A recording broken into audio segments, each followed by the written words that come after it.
નમસ્કાર, આપ જોઈ રહ્યા છો ગુજરાત ફર્સ્ટ, સાથે હું છું અમિતા। અમદાવાદ પ્લેન ક્રેશ દુર્ઘટનાને 1 વર્ષ પૂર્ણ થયું। હચમચાવી દેનારી આ ગોઝારી ઘટના જેની પ્રથમ વર્ષી છે આજે। પૂર્વ મુખ્યમંત્રી સહિત 260 લોકો કાળનો કોળિયો બની ગયા। પૂર્વ મુખ્યમંત્રી વિજયભાઈ રૂપાણીનું નિધન થયું। એએઆઈબીનો અંતરિમ રિપોર્ટ આજે જાહેર થવાની શક્યતા છે। એર ઇન્ડિયાની ફ્લાઇટ AI 171 દુર્ઘટનાગ્રસ્ત થઈ હતી। પીડિત પરિવારો હજુ પણ ન્યાયની રાહમાં છે।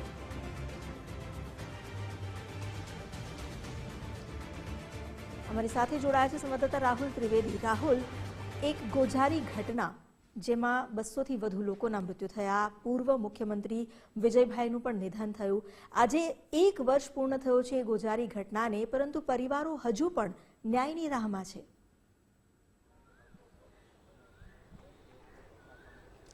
બિલકુલ અમિતા, જે પ્રકારની ઘટના 12 જૂન 2025નો દિવસ અને બપોરના 1:40 થી 45 વાગ્યાનો સમય જે અમદાવાદથી લંડન જઈ ફ્લાઇટ AI 171 નંબરની ફ્લાઇટ જે મુસાફરો જે ભરીને લંડન જવા નીકળી હતી, પરંતુ તે લંડન ના પહોંચી શકે।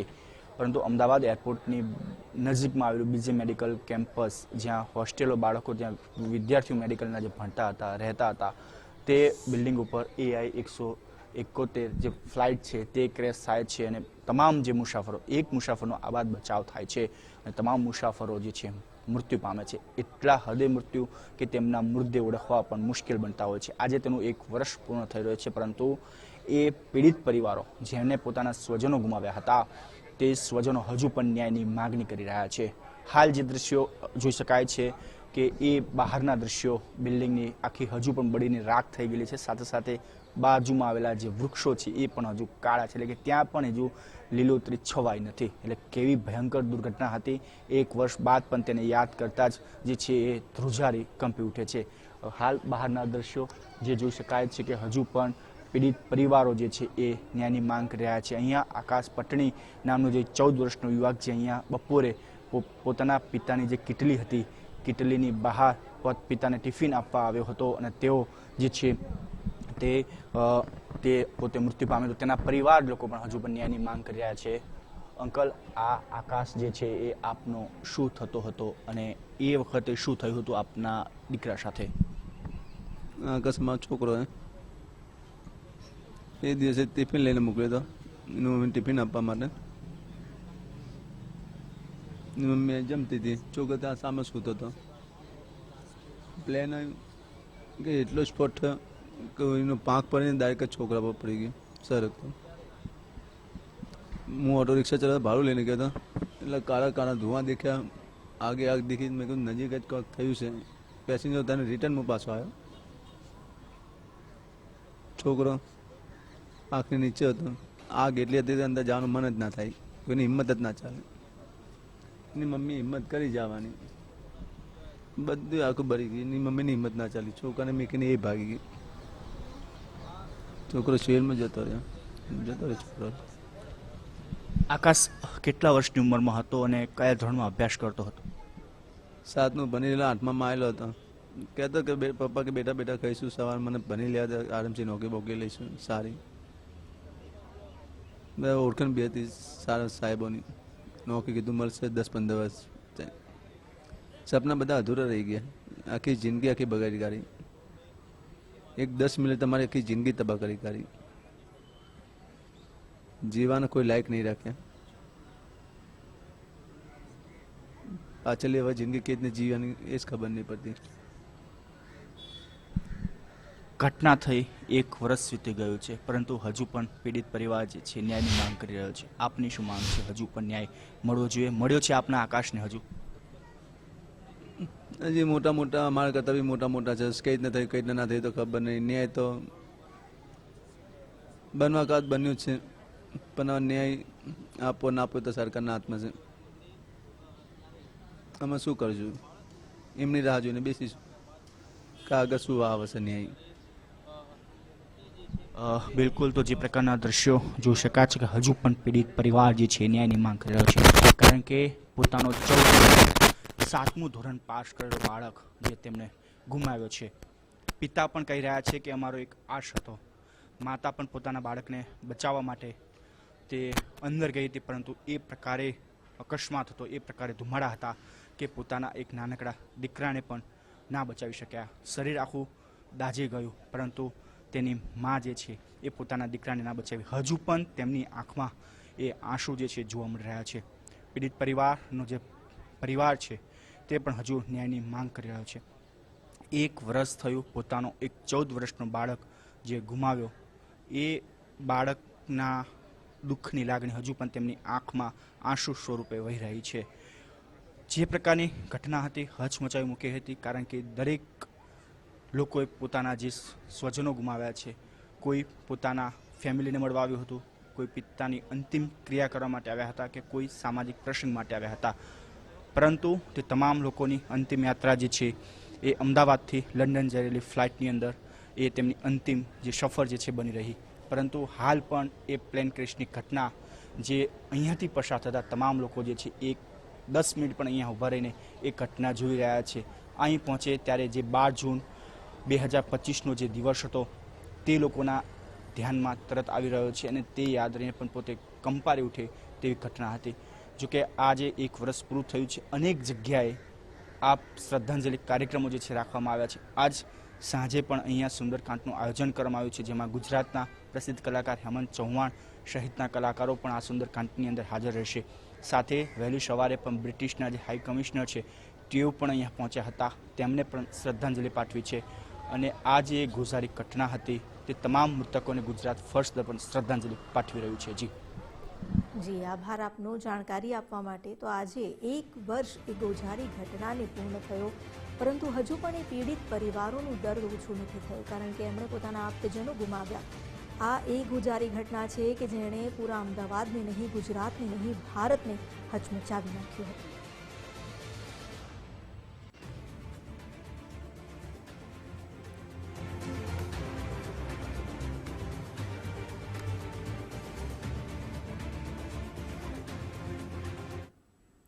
આજે આપણે એવા દિવસને યાદ કરી રહ્યા છીએ જેણે અમદાવાદ શહેરને કાયમ માટે હચમચાવી નાખ્યું. 12 જૂન 2025 એક સામાન્ય દિવસ હતો, પરંતુ એર ઇન્ડિયાની ફ્લાઇટ 171ના ટેક ઓફ બાદની ગણતરીની સેકન્ડમાં જ આખું વાતાવરણ ચીસો અને અગનગોળામાં ફેરવાઈ ગયું. અમદાવાદ ઇન્ટરનેશનલ એરપોર્ટથી લંડન જવા રવાના થયેલું વિમાન સિવિલ હોસ્પિટલ પાસે આવેલી બીજે મેડિકલ કોલેજની મેસ પર ક્રેશ થઈ ગયું. આ ઘટનામાં 242 મુસાફર અને 12 ક્રૂ મેમ્બર્સ હતા. ટક્કર એટલી જોરદાર હતી કે ફ્યુલ ટેન્ક બ્લાસ્ટ થતાં અગનજ્વાળાઓ આસપાસના વિસ્તારમાં ફેલાઈ ગઈ. સિવિલ હોસ્પિટલના ટ્રોમા સેન્ટરમાં ફરજ પર રહેલા EMRI 108ના કર્મચારીઓએ ત્વરિત પ્રતિસાદ આપી બચાવ કામગીરી પણ શરૂ કરી હતી. આ દુર્ઘટનામાં માનવીય સંવેદના અને સેવાના અનેક દ્રશ્યો જોવા મળ્યા. અસારવાના કોર્પોરેટર ગિરીશ વણઝાર અને અન્ય જાગૃત નાગરિકોએ પોતાના જીવના જોખમે મૃતદેહ બહાર કાઢવાનું કામ કર્યું હતું. દુર્ઘટનામાં માત્ર એક જ મુસાફર કુમાર વિશ્વાસનો જીવ બચ્યો. ફોરેન્સિક વિભાગે 3 જ કલાકમાં DNA પ્રોસેસિંગ શરૂ કર્યું હતું, જે તબીબો માટે પણ એક અત્યંત ભાવુક અને મુશ્કેલ સમય હતો.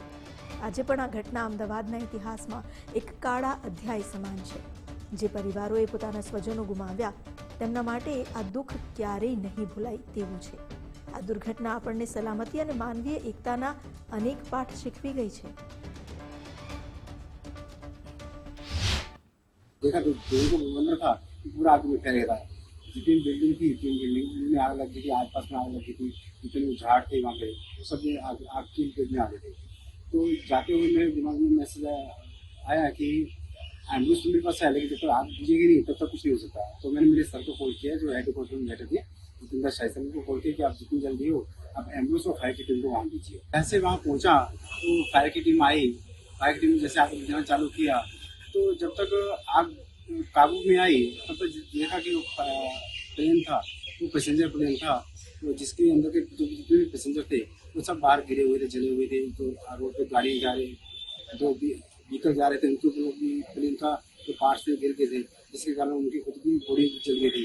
जैसे जैसे फायर की टीम ने आग बुझाना चालू किया तो लोकल पब्लिक 108 की टीम के जितनी सुरक्षा एजेंसी थी उन सब ने जितनी बॉडी थी उनको रेस्क्यू करके હોસ્પિટલ પહોંચાયા. ડૉક્ટર્સો અને નર્સ સ્ટાફ જે બપોરની રિસેસ હોય છે ને જે જમવા માટે ત્યાં જાય છે, એ ફ્લેટની અંદર જે જમવા માટે જાય છે અને ત્યાં કેન્ટીન બનાવેલી હતી, એ કેન્ટીનની અંદર જમવા ગયેલા લોકો એવા ડૉક્ટર્સોને પહેલાં પ્રાયોરિટી જે પાછળ બચી ગયા છે, જે દુર્ઘટનામાં એક્સપાયર થઈ ગયા એ તો ઠીક છે, પણ જે પાછળ બચી ગયા છે એ લોકોને કઈ રીતે સહાય કરીને એ લોકોને નીચે ઉતારી શકાય, કેમ કે ત્યાં બહુ ઝડપી આગ લાગેલી હતી, આગ પણ વિસ્ફોટ થયેલી હતી અને લોકો ત્યાં ઊભા ના રહી શકે એટલો ધુવાળો થયેલો હતો, એટલું ગરમીનું વાતાવરણ હતું અને ગરમીની સિઝન બી હતી, માર્ચ એપ્રિલનો સમય હતો અને એ ટાઈમે ગરમીની સિઝન હતી. આ પ્લેન ક્રેશ થયું હતું, એ જે વિમાન ફાટ્યું હતું ને એની પણ ગરમીના કારણે કોઈ લોકો ઊભા ના રહી શકે એવી ઘટનાની અંદર ફાયર બ્રિગેડને બોલાવીને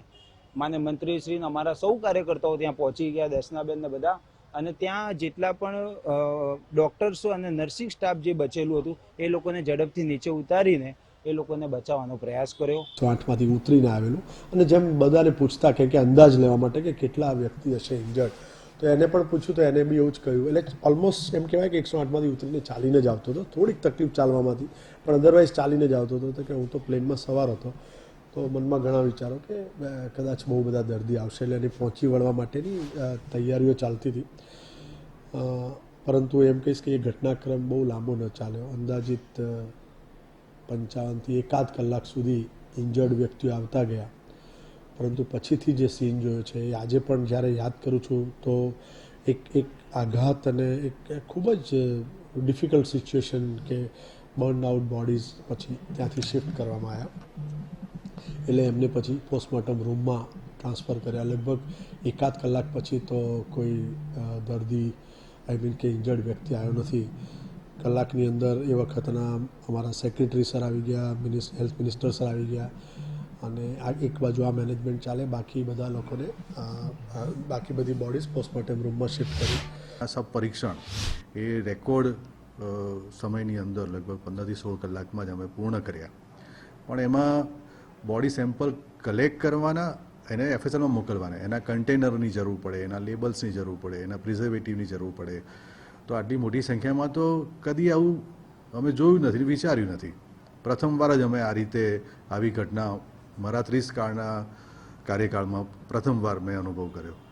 એટલે એક સાથે આ બધી વ્યવસ્થાઓ ઊભી કરવી એ કઠિન હતી, પરંતુ એ વખતના તત્કાલીન અમારા એસીએસ સાહેબ ધનંજય દ્વિવેદી સાહેબ અને એ વખતના આપણા માનનીય હેલ્થ મિનિસ્ટર શ્રી ઋષિકેશ પટેલ સાહેબની સીધી દેખરેખ હેઠળ અમારે જે કંઈ જોઈએ એ બધું જ ખૂબ જ ઝડપથી ત્વરિત ગતિએથી અમને પ્રાપ્ત થયું અને છેવટે અમે એ સેમ્પલ્સના કન્ટેનર મેળવી શક્યા, પ્રિઝર્વેટિવ મેળવી શક્યા, પ્રિઝર્વ કરી શક્યા, પોલીસની વ્યવસ્થા ઊભી થઈ, દરેકે દરેક એ કન્ટેનર સેમ્પલ સાથેના એ પોલીસને આપવામાં આવ્યા, સુપરત કર્યા, એની પહોંચ લેવામાં આવી, ફોરેન્સિક સાયન્સ લેબોરેટરીમાં એ પહોંચી ગયા અને બીજા પક્ષે મૃતકોના સગાઓના બ્લડ સેમ્પલ એ પણ કલેક્ટ કરવામાં આવ્યા, એ પણ એફએસએલમાં મોકલવામાં આવ્યા અને એફએસએલે ત્યાં એટલે કે ફોરેન્સિક સાયન્સ લેબોરેટરીએ આ બંનેમાંથી ડીએનએ પ્રોફાઇલ બનાવી અને પ્રોફાઇલને મેચ કરવામાં આવી અને છેવટે કયું મૃતકનું શરીર કયા સગાનું છે એ ઓળખ થઈ શકી. વ્યક્તિ જીવિત બચ્યા એ સિવાયના બાકીના બધા જ લાશોનું પોસ્ટમોર્ટમ, એમની ઓળખ, આ સમગ્ર બાબતે આ રાજ્ય સરકારની અને આરોગ્ય વિભાગની જે સંકલન અને ત્વરિત નિર્ણયો અને જે કામગીરી, સગાવાલાનું ધ્યાન, ડીએનએ ટેસ્ટિંગનું પરીક્ષણ, રાજ્યની ફોરેન્સિક સાયન્સ લેબોરેટરી, એનએફએસયુ બધાનો જે સંકલન થયું અને જે લોકોના સગા અહીંયા નહોતા એ લોકોના પણ સગાઓનું સેમ્પલ મેળવી અને જે કામગીરી થઈ એ એક દુઃખના વાતાવરણમાં પણ જે એક ટીમ તરીકે ગુજરાત ઉભર્યું છે. આજે વિદેશમાં પણ આવા જ્યારે ઇન્સિડન્ટ્સ બને છે ત્યારે આટલું ઝડપી નિદાન થતું નથી, ત્યારે સમગ્ર અમારા હોસ્પિટલનું વ્યવસ્થાતંત્ર, વિશેષતઃ અમારો ફોરેન્સિક મેડિસિન વિભાગ અને દાખલ દર્દીઓની સેવા અને જે ઈજાગ્રસ્ત થયા એ લોકોની સેવા કરવામાં આંખમાં આંસુ સાથે બધાએ સેવારત રહ્યા. Pathology department, microbiology department, biochemistry department એ બધાના સ્ટાફ ત્યાં ખડે પગે હાજર હતા, ડૉક્ટરો તેમજ રેસિડેન્ટ ડૉક્ટરો અને ફોરેન્સિક સાયન્સ લેબોરેટરીની ટીમ પણ આવી ગઈ હતી. પણ સમજી શકાય એવું છે કે રિલેટિવ્સને માત્ર સેમ્પલ્સ નહોતા લેવાના પણ એમનું કાઉન્સેલિંગ પણ કરવાનું હતું. તો એના માટે અમારા સાયકિયાટ્રી ડિપાર્ટમેન્ટની ટીમ પણ 3 પાલીમાં સતત કાર્યરત. ત્યારબાદ શૈક્ષણિક કાર્ય 2 અઠવાડિયા જેવું તદ્દન બંધ રાખ્યું. પછી ધીમે ધીમે કરી અને શૈક્ષણિક કાર્ય સંપૂર્ણપણે ચાલુ કર્યું. એમાં ઘણા બધા ઇન્જર્ડ થયેલા વિદ્યાર્થીઓ હતા કે જે લોકોને લાંબી રજાની જરૂર પડી. એ લોકોની હાજરીનો પ્રશ્ન ન થાય એની તકેદારી રાખી. ઘણા વિદ્યાર્થીઓને પરીક્ષા આવી તો એમના હાથના ભાગમાં ઇન્જરી હોવાના લીધે એ લોકો લખી ન શકે એમ હતું. તો યુનિવર્સિટી સાથે સંલગ્ન રહી અને એમને રાઇટર્સની વ્યવસ્થા કરી આપી. આપણાથી થાય